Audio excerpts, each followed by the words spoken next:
I want to see all of you." My female boss reached out to me with those words. Perhaps because of the alcohol, the skin around her eyes has become reddish. Looking up at me with those slightly inebriated eyes, my heart inevitably raced. Little did I know, she would soon change my life. My name is Mike. I started working at an auditing firm as a certified public accountant, CPA.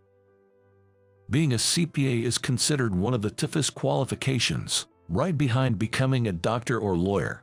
However, studying for this qualification was never tough for me. That's because I've always loved studying since I was a kid. I'd rather read one more book than play soccer outside with friends.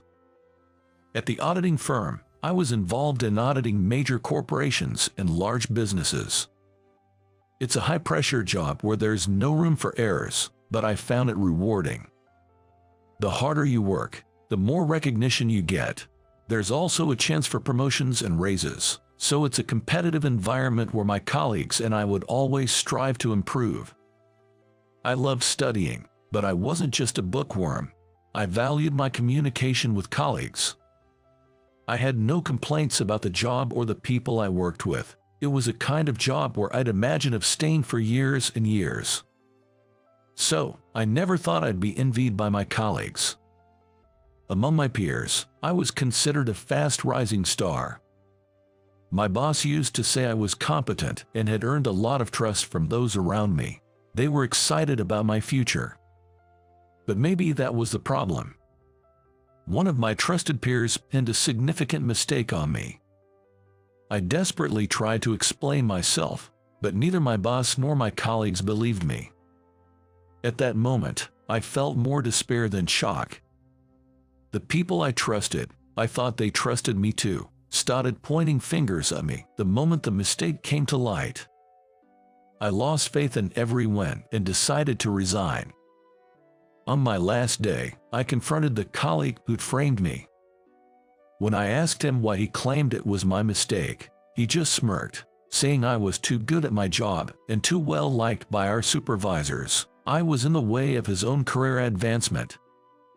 I always believed that being competent and trusted by my superiors were assets. I never thought it could be a reason to be betrayed by someone I considered as a friend. I was speechless.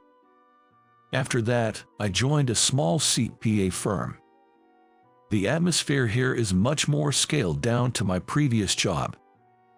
And here I am, working as hard as before, or not really.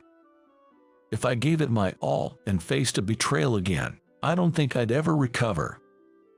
So, I've been playing it safe, just getting by. I don't want to get too close to my colleagues. Ever since that incident, I've been wary of people, and I try to keep my distance. I only communicate when necessary. People might think I'm a bit of a loner or gloomy.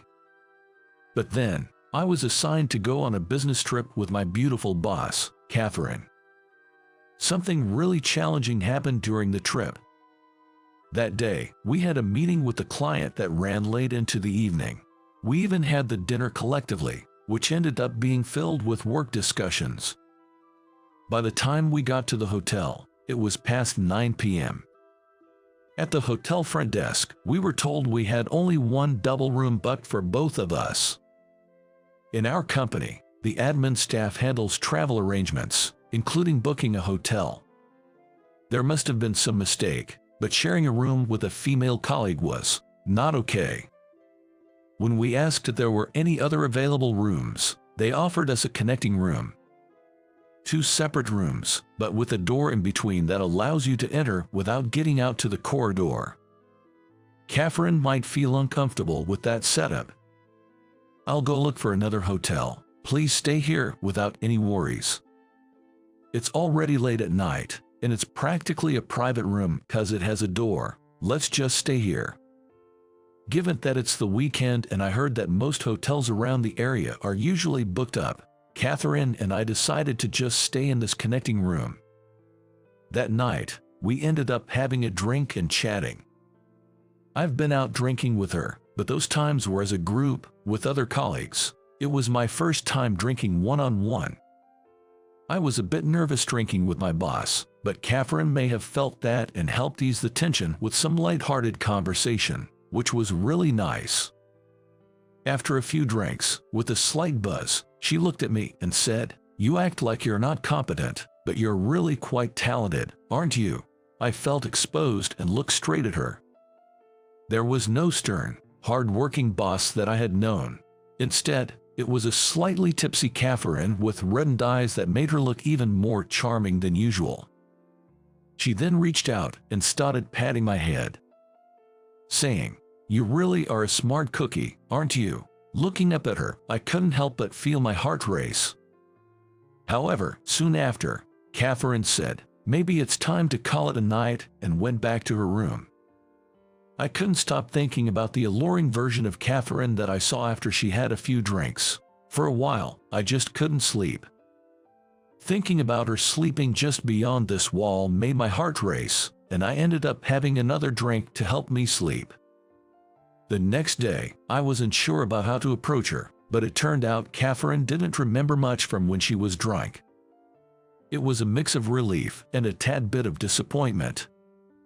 "I think you mentioned something about me being talented," I tried to joke. But Catherine looked at me very seriously and said, "That was from the heart." "Huh, what do you mean?" To my surprise, she showed me her laptop. "I've been meaning to talk to you about this." What she showed me was the website of the firm where I used to work.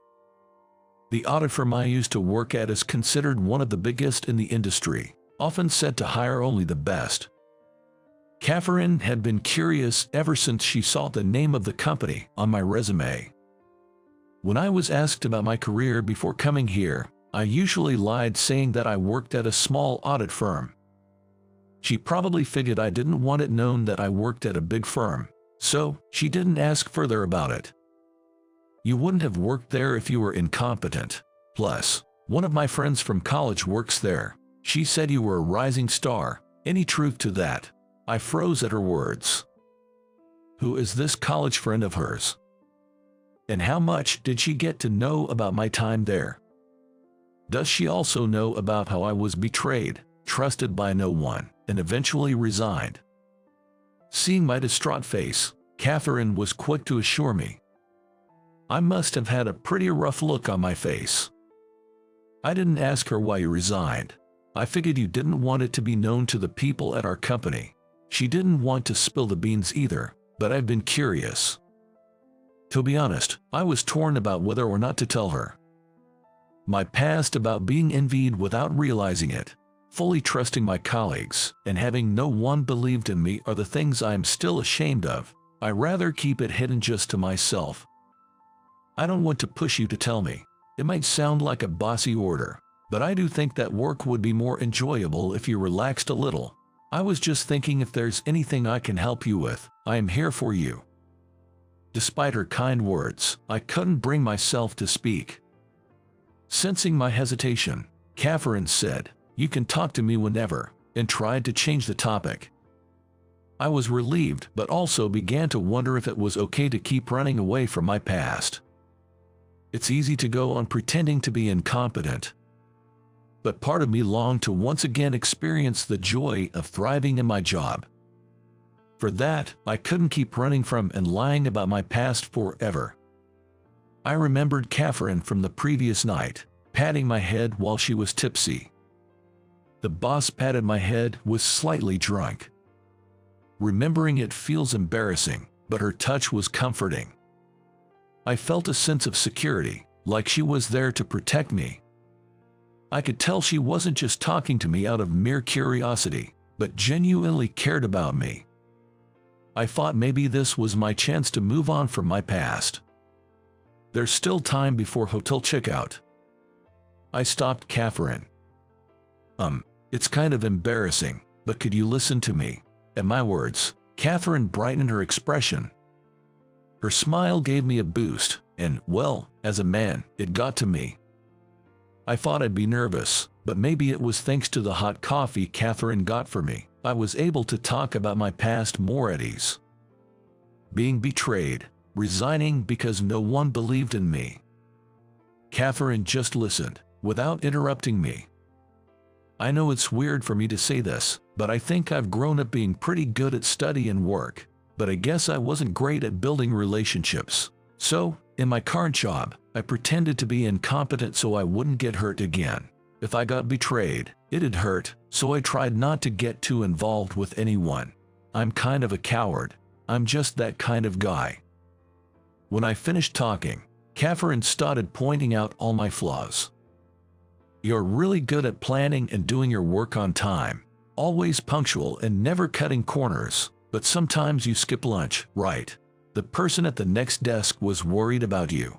That's a minus. Your desk is always tidy, so you're organized. Whenever you work on making documents, it's so logical, and all the bosses, including me, appreciate it. But you sometimes help others with their work, don't you? And that increases your workload. You could ask others to help with all of the tasks more, but everyone's been worried if they're not reliable enough. And then, I think I was so shocked that my mouth was hanging open. She completely exposed my hidden feelings. Where are you going with this? Catherine just smiled. I thought you didn't understand your own worth when you said you were just that kind of guy. What I just said is what I think, and also what everyone else thinks. You might have tried to hide it, but being good or bad at work isn't really something you can hide. Everyone notices that you're competent and serious about your job, but they also felt like you intentionally keep your distance, so it's hard for them to approach you. I was surprised that not only Catherine, but also my colleagues noticed. And everyone pretended not to notice out of consideration for me. From what she said, it seems I've been making them worried.